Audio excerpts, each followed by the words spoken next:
One of the biggest news stories of 2023 was the breakout of a large language model AI, ChatGPT, and how quickly it became one of the most used tools in the history of humanity, with reports of 100 million active users a month just 2 months after its public release launch, according to Reuters. That wasn't the only sign of an AI revolution. Global venture capital funds earmarked for AI went from roughly $3 billion in 2012 to $75 billion in 2020 per venture beat. As of March 2023, Facebook/Meta has shifted its top priority from the metaverse to AI per Tech Radar. With this much hype and money behind it, it's a certainty that artificial intelligence will change the world, right? It's very tempting to look at these numbers and make wild proclamations about the future. They are certainly eye-popping. However, there is a long history of products that were supposed to revolutionize the world which turned out to be duds. Outside of guided tours, when was the last time you saw someone riding a Segway? To be clear, I believe ChatGPT and other AI programs will change some industries very rapidly, but will leave others relatively unscathed, at least in the short to medium term. Time is often the component that is hardest to predict, not only for technological breakthroughs, but also when new technologies will be adopted widely. Because the closest historical analogy that we have is the personal computer, which, per Moore's law, doubled in power every 2 years, there is an understandable assumption that AI advancements will follow a similar curve. There are skeptics that believe that because the advancements needed for AI to reach its full potential have less to do with physical capacities and size of the data sets and more to do with deeper forms of thinking, that this progress will in fact be much slower. On the Ezra Klein Show podcast, episode A Skeptical Take on the AI Revolution, guest Gary Marcus notes that deep learning is a key component to general artificial intelligence, but a focus on deep learning by itself ignores many other types of thinking, specifically abstract thinking. Without abstract thinking, the power of AI diminishes. He points to the needs for multiple systems to coalesce in order to create an AI that is skilled at a general intelligence level. He puts the time frame for this to happen at between 10 to 40 years. For the sake of this essay, I'm going to use 20 to 30 years as my time frame. This is roughly the amount of time between social media being introduced and now. As this is the last technological revolution of this scale, with the possible exception of smartphones, we'll use this to compare the predicted progress of AI and social media. Of course, predictions are inherently wrong, even if you're mostly right. For instance, in William Gibson's Neuromancer, the author predicts everything from autonomous drones to human-machine interactions in a proto-matrix. The one major thing he gets wrong is the complete lack of cell or smartphones. Everyone still uses payphones in Gibson's dreary cyberpunk future. I'll come back to this later. With that out of the way, let's take a look at industries likely to take up AI at a broad level. The medical field is an area where disruption from AI could make a huge difference. There is hope that the research times for new pharmaceuticals, so often bloated by dead end upon dead end, will be reduced significantly with the introduction of AI. In a McKinsey Consulting white paper published this month, they estimate $60 to $110 billion in annual value across the pharmaceutical value chain, nearly half of that being in research and early discovery. In his book, Future Care, Jag Singh predicts a world where information from wearable sensors is used to build virtual patients, and, through the use of AI, flag patients' warning signs of illness or disability, leading to a shift from a curative model of care to a preventative one. This could lead, hopefully, to much lower health costs and longer lifespans. In After Steve, reporter Trip Mickle identifies 2 areas Apple computers could tap for potential growth: personal vehicles and healthcare. The Apple Watch has basic features that could expand in the future to include the sensors and features mentioned earlier. Telehealth is another area where AI could be used to improve care. In April 2021, MIT News wrote about a tool that can help detect melanoma by cross-referencing tens of thousands of images with that of a patient's skin. Tools like this will only increase as more physicians and patients grow accustomed to new features and look for ways to reduce costs.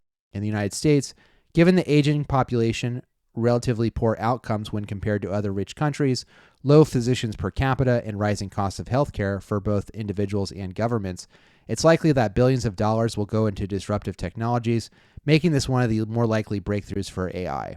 Autonomous driving vehicles, if adapted widely, would also be a game changer. Labor costs can vary depending on the size of the vehicle and the geographical area covered, but a rule of thumb is between 30 and 50% of costs in the transportation industry are from labor. Tesla, Apple, Uber, and Google all have had or currently have autonomous vehicle projects in the works.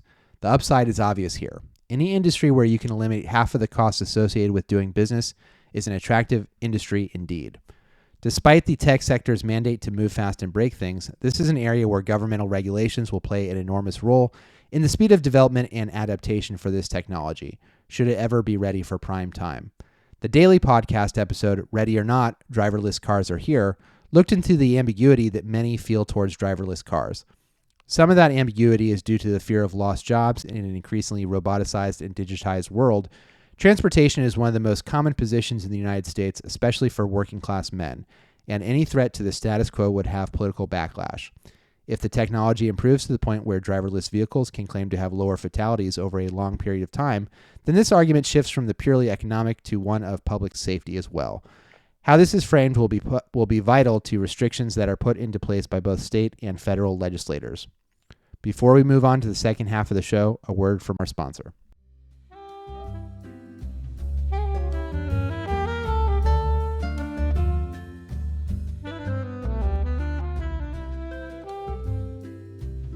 Do you enjoy reading but can't find book reviewers you connect with?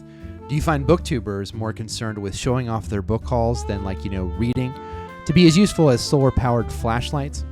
You may enjoy Another Book Review. It's a spoiler-free book review channel where I review everything from contemporary literature to classics, genre fiction such as sci-fi, fantasy, and horror, as well as a large dose of nonfiction. If you loved reading as a kid but fell out of the habit and are looking to jump back in, or if you never left in the first place, you'll find something to enjoy. That's Another Book Review on youtube.com. And now, back to the show. The dream of AI revolutionizing education has been a dream for many for a very, very long time. In Neal Stephenson's novel, The Diamond Age, a young character uses a digital primer to learn cultural lessons in a world of nanotechnological wonders. This digital primer, which is able to pair a student with a virtual tutor that matches their personal temperament, pace of learning, and abilities, is the holy grail of education. The world's best teacher, attuned to your unique needs, available anytime, anywhere, for free. It's possible that ChatGPT and other AI software such as Midjourney, DALL-E, or others will evolve to enhance learning to this level, but it's unlikely. We've seen other technologies, once thought to be at the vanguard of upending the education model, MOOCs, massively open online courses being a recent example, have their promise quickly fade away. Since the dawn of the new millennium, EdTech sales and student aptitude seem to be heading in opposite directions. The gap between software of the past and a system similar to the one in the Diamond Age are in what Gary Marcus in the above-mentioned podcast calls the conception of truth. He says that current AI large language models are closer to fancy autocomplete machines, very good at predicting the next word in a sentence based on huge data sets, but unable to tell the difference between a historical fact and something that is made up, the difference between fiction and non. You can imagine how detrimental this would be if currently used to teach students in subjects such as history or science. That's not to say that the government will not try to close this gap. Although public K-12 education requires that four groups, teachers, students, parents, and taxpayers, work together for a healthy system, local, state, and federal governments can only control one of those levers, the teachers. If there is a promise of granting every student access to the world's greatest educator, what price would be too high? Should the government promote teaching AI the same way that it does reading, writing, and mathematics? The government, perhaps worried that lagging behind other countries will damage America's economic place in the world, could, a la Common Core, pass legislation that requires the teaching of AI, ethics, best case practices, programming, etc. to K-12 students nationwide. I think the likelihood of this is low at the K-12 level due to the perception that K-12 schools are failing students, especially at core subjects. But this would be a path forward should the government deem it crucial enough. A more likely solution is for the government to try to solve the problem at the college level, perhaps paving the way for students working towards STEM degrees. The Biden administration recently began something called Smart Scholarships in partnership with the Defense DoD And while there are relatively few students who have taken these scholarships at the time of this writing, per their website, fewer than 4,000, this could be expanded should it prove to be successful. Additional funding to bring college students interested in these subjects up to speed, i.e., remedial classes, could also be allocated should the number of people in this field prove to be insufficient. In general, where will we see AI taken up the fastest? There are two categories here. Where will the tools of AI be used most frequently, and where will AI replace workers? The first is a lot easier to identify. White-collar workers, those in the professional managerial class, consultants, finance managers, software engineers, tend to be well educated and comfortable with rapidly changing technological environments. Not surprisingly, we've seen basic AI functions being incorporated into search engines and legacy software such as Microsoft Excel and Google Sheets. White-collar workers will look at these tools not as competition, but as a way to augment their productivity. The second group is harder to identify.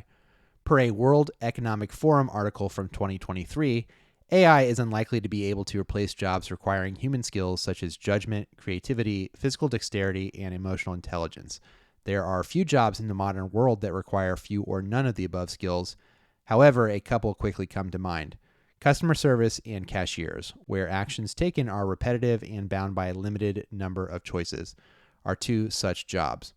There's also a fear that those jobs where the output is documentation, lawyers, paralegals, editors, resume reviewers, etc., could also be displaced by large language models. It's very hard to tell just to what degree AI will change these and other professions because the tech is so new and the legal environment around it is so murky. This leads us to what will slow the spread of AI. The biggest impediments to the adoption of AI will be education, governmental regulations, and unions.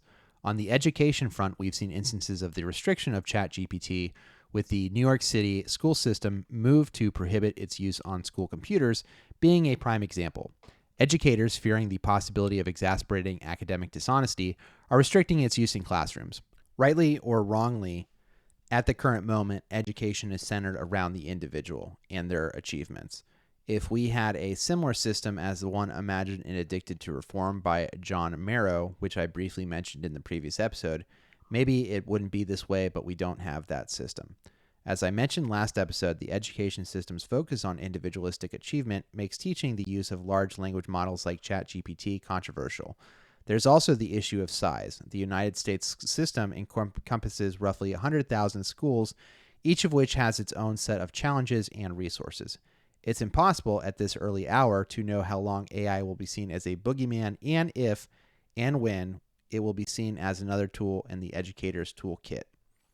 If how to use and program AI is not taught in early education, it will broaden the skill gap, which could lead to a workforce that is ill prepared to use these tools to their maximum benefit. Employers, while seeking those with AI literacy, have not, due to the early stages of the technology, begun to train their employees on AI best practices. It's unclear how long that trend will continue and where the balance will be between employers expecting their employees to have these skills and formal education's ability to train a future workforce. Part of this uncertainty comes from concerns about AI's impact on the planet writ large. In May of 2023, luminaries such as Bill Gates, Bill McKibben, and Ray Kurzweil, along with many scientists and professors in the AI space, signed a letter from the Center for AI Safety entitled Statement on AI Risk, where they state that mitigating the risk of extinction from AI should be a global priority alongside other societal scale risks such as pandemics and nuclear war. In the past, the government has placed guardrails on potentially dangerous technologies, either through state monopolies, nuclear weapons, or legislation, to some degree human cloning. Given the skepticism about the impact of AI on society, we've seen the federal government take, albeit small, steps towards normalizing the use of AI. Joe Biden signed an executive order on October of 2023, which to this date is the largest step that the federal government has taken in providing a legislative framework for normal standard procedures for the creation of AI. Possibly the biggest requirement is that major AI developers must red team their products and share this information with the federal government prior to release. Red teaming is a term that comes from wargaming, the red team being the term used universally as the role of the adversarial party. This stress test will give the federal government information related to likely threats to digital and physical infrastructure that may arise from the release of AI systems. This early warning may allow legislators to begin crafting laws in areas where it is most needed. An area where AI will likely be curbed due to these laws is law enforcement. While there have been horror stories involving misuses of AI, Randall Reed, a Georgia man, was wrongfully accused of a crime when AI ID'd him for crimes in Louisiana. He was completely innocent.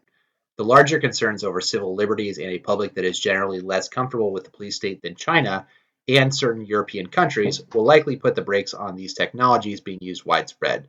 Given the growing pressure on tech companies over the last decade, I would not be surprised to see laws restricting how this data is used.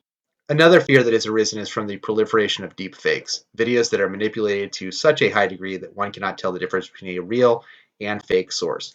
These videos could be used to spread disinformation and further sow mistrust of an already beleaguered mass media. Per a Gallup poll from 2022, the number of Americans polled who said they have a great or fair amount of faith in the media fell from roughly 50% in the year 2000 to 34% in the year 2022. This is all before the AI breakthroughs of 2023.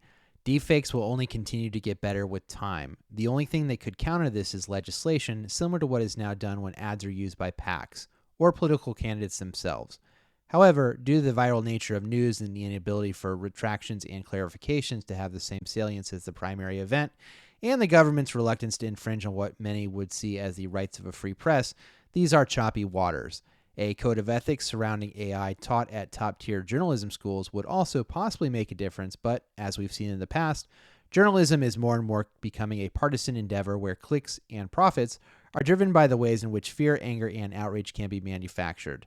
This is not a recipe for anyone, even the mainstream media, to accept a code of ethics that they feel will put them at a competitive disadvantage in the news media marketplace. Unions could be the other roadblock to wider AI acceptance. The summer of 2023 was called, among other things, Hot Labor Summer due to the number of labor strikes from the Auto Workers Union to Hollywood screenwriters.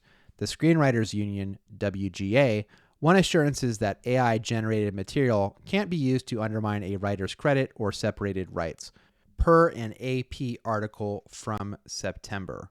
The AFL-CIO, the largest union in the United States, released a statement on its website soon after stating the AI dehumanization of the American workforce threatens the very framework of the nation's economy and endangers the existence of the already dwindling middle class while introducing the potential for discrimination in employment decisions. Though union membership is down in the United States from its peak in the mid-1950s, this Maximus language ensures that employers, to the extent that they fear their unions, will think twice about pushing AI on their employees or taking up AI to replace their employees, or at least weigh the cost a little more carefully. Ultimately, I do think AI will massively change the world, but I think the timeline for this change will be closer to 30 to 40 years than 20. Of course, I've taken these technologies separately when comparing them. It's also possible that an advance in one will cause advances in other comparable technologies. For example, if advanced general AI intelligence can be combined with advances in robotics, you'll have a multiplicative effect. A 100% roboticized factory from order input to delivery would have a huge impact on the job market.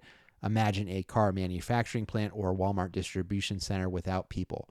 The likelihood of this happening is relatively low, though some manufacturers are planning for this. For instance, Samsung Electronics is aiming to have 100% of its chip factories roboticized by 2030.